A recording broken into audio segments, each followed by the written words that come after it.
ඔයා දන්නවද කොහේද ඇය ගියේ කියලා? මම ඇයව හමු වෙන්න ඊයේ ආවා. ඇය මෙතන සිටියේ නැහැ. ඒ නිසා මම අදත් ආවේ. ඇයට කියන්න මට කෝල් කරන්න කියලා.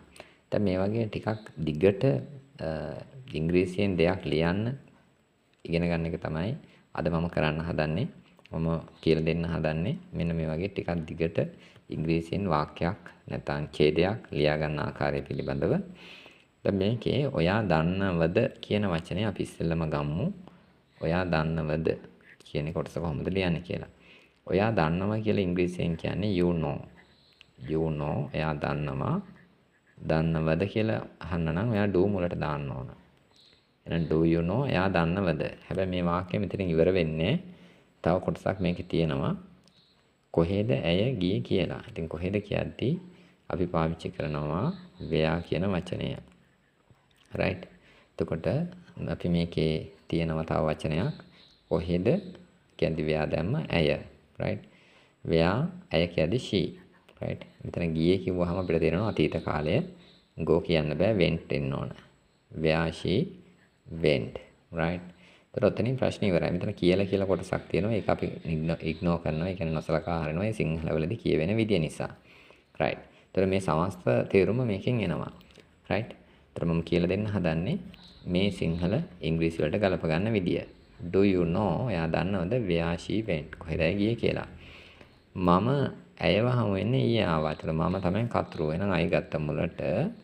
right. හමු වෙන්න ඊයේ ආවා කියලා තියෙනවා. එතකොට ආව කියන කිස්සෙල් එන්න ඕන ක්‍රියාපදය. ඇවිල්ලා ඉවර වෙලා එපා හමු වෙන්නේ. එහෙනම් I came මම ආවා. right. කොහෙද ආවේ? මෙහෙට. දැන් මෙතන කියනවනේ මම ඇයව හමු වෙන්න ආවේ කියලා විතරයි මෙතන තියෙන්නේ. මම I ආව කියනකොට මම දැම්ම came. I came. right. to meet. I came කියන්නේ මාව to meet කියන්නේ හමු වෙන්න කවද? her ඇයව. ඊයේ කියලා වචනයක් තියෙන නිසා උනේ yesterday දැම්මා. කාලය හංගවන වචන අගට දාන්න.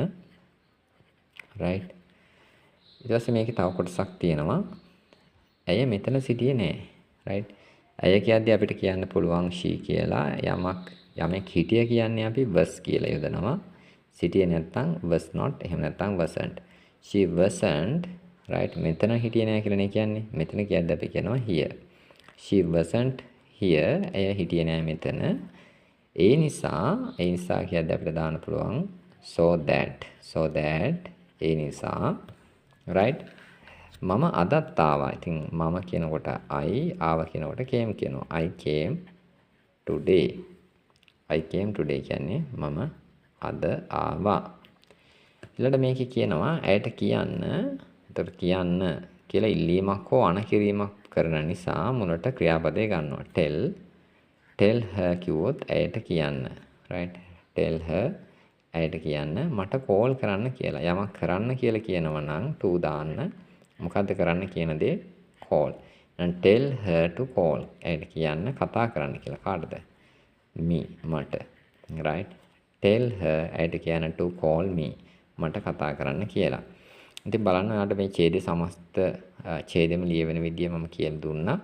do you know එයා දන්නවද where she went කොහෙද ඇය ගියේ කියලා. I came to meet her මම ආව හමු වෙන්න ඇයව yesterday ඊයේ. she wasn't here ඇය මෙතන හිටියේ නෑ. so that ඉතින් I came today මම ආවේ අද. මම අදත් ආවා. tell her ඇයට කියන්න to call me මට කතා කරන්න කියලා. channel එක subscribe කරගන්න. මේ වගේ මේ channel එක හරහා අපි ගේන්නේ අතරම මේ වගේ ඡේද ලියන ආකාරය පිළිබඳව විතරමයි. ඉතින් ඔයාලට පුළුවන් ඉංග්‍රීසි ටික ඉක්මනට හදාගන්න මේ ක්‍රමය ඔස්සේ. ඉතින් ඔයාලගේ අදහස කමෙන්ට් එකක් විදියට යට කමෙන්ට් සෙක්ෂන් එකේ දාන්න. බෙල් අයිකන් එක ප්‍රෙස් කරලා තියාගන්න. ඒතර ඔයාලට පුළුවන් වීඩියෝ එකක් දාපු ගමන් ඔයාලගේ ළඟට ගෙන්න ගන්න.